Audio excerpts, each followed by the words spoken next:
Hay un hombre muy importante porque es el mejor nadador de toda la historia. Volvió a competir y acabó séptimo en 100 metros estilo libre en los campeonatos de Estados Unidos. Estamos hablando de Phelps. Tras un aburrido retiro de 2 años, según él, quería competir nuevamente, pero empezó con un tropiezo y está pensando si abandona definitivamente este tipo de práctica del deporte, porque en los campeonatos de natación de Estados Unidos que se disputan en California, llegó séptimo en 100 estilo libre.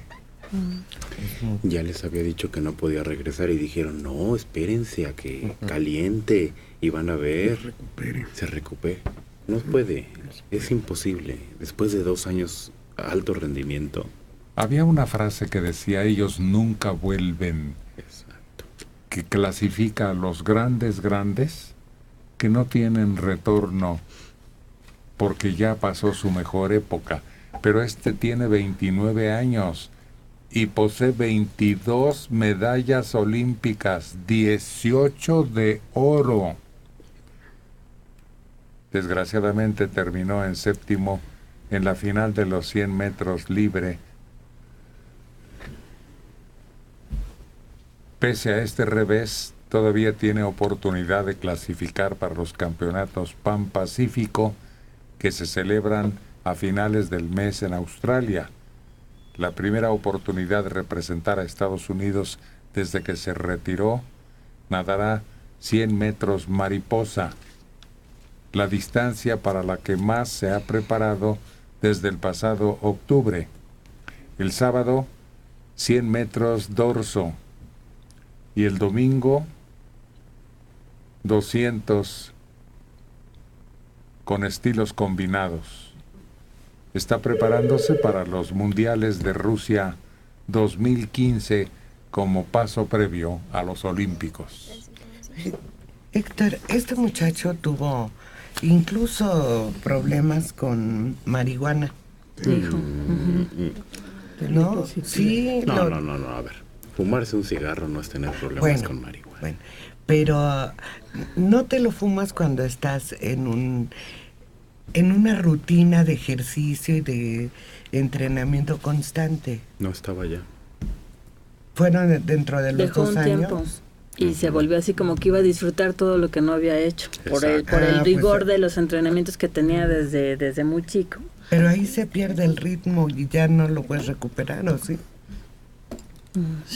La verdad es que es muy difícil para cualquiera porque los demás son jóvenes, están en su mejor etapa en la vida y cada día son más tiburones, más fieras en ese desempeño.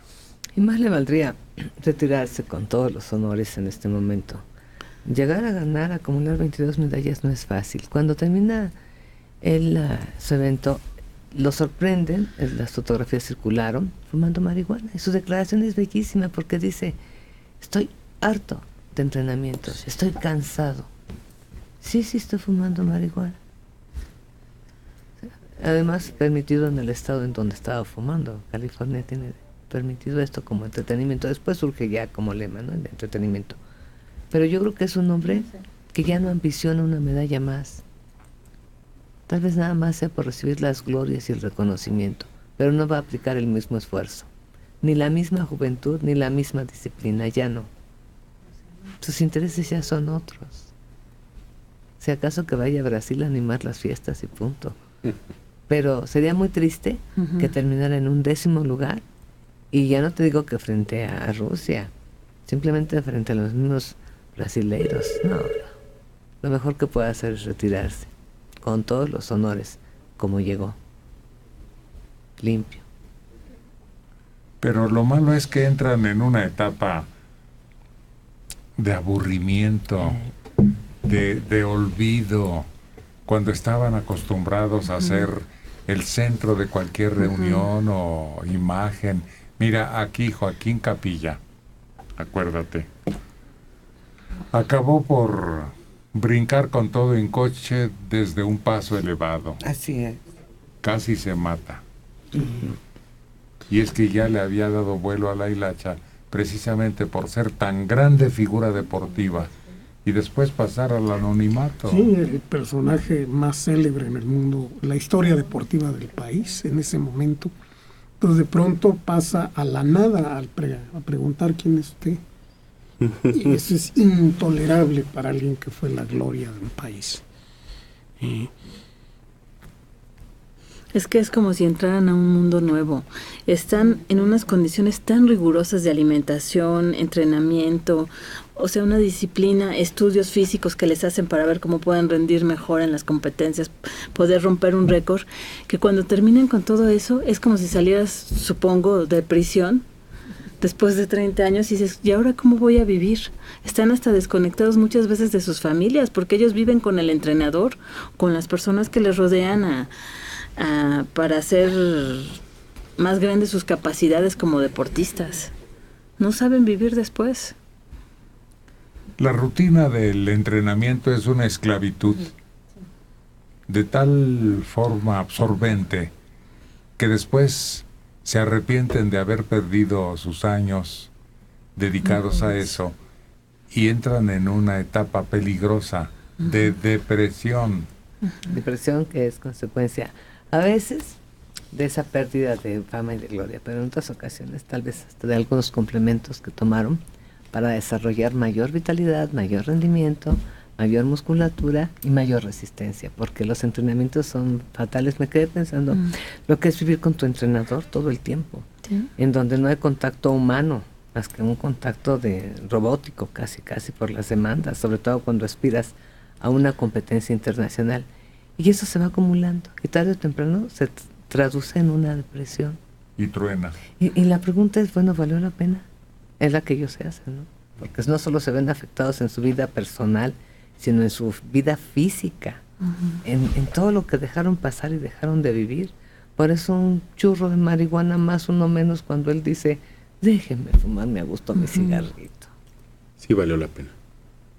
Él ya es millonario, él ya es súper famoso, y no solo le vale la pena a él, él hizo una generación de nadadores que querían ser como él. Tiene más medallas que México. Y muchas universidades lo tenían como símbolo, y jóvenes, salió una camada de jóvenes muy importante que querían ser como él, que se podía ser como él. Entonces, como promotor deportivo, algunos deportistas a lo mejor personalmente no lograron el éxito, pero en la sociedad son muy representativos. Quizá por eso es que causó tanto revuelo el hecho de que se le encontrara fumando marihuana, porque claro, como tú comentas, era una figura pública y además todo el mundo quería imitarlo. ¿Se acuerdan de Mark Spitz? Sí. ¿Cómo no? Que la revista Life lo retrata con todas las medallas de oro olímpicas en el pecho, colgadas y acomodadas, como un abanico. Sí, como un abanico de oro. Sí. Pero este lo superó. Sí. No, por mucho. Y lo borró. Luganis, ¿cómo se llamaba aquel? Greg Luganis. Que resultó con SIDA. Se pegó, cállate, acuérdate que contaminó una alberca.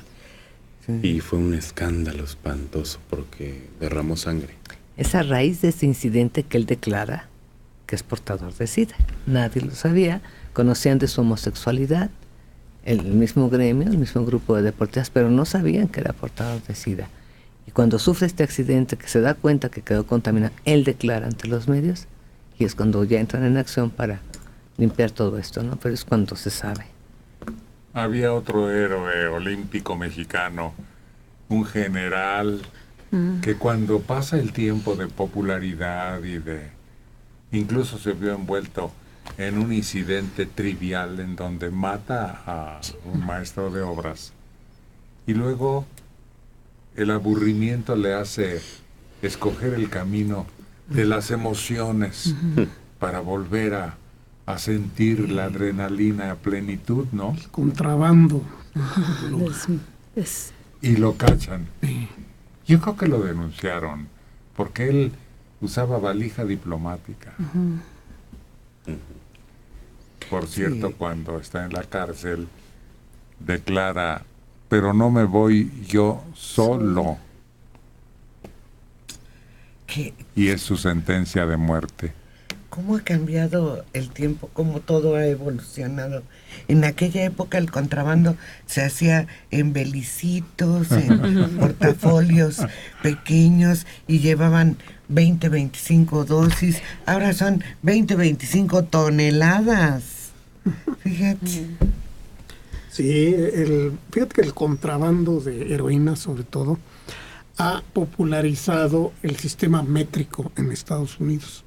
Allá se negaban a aceptar el sistema métrico, de todo en libras, pero el uso del kilo, porque con la cocaína y la marihuana vienen en kilos, entonces populariza el uso del kilo. Entonces ya en todo el mundo, en Estados Unidos, entiende cuánto es un kilo gracias a la droga.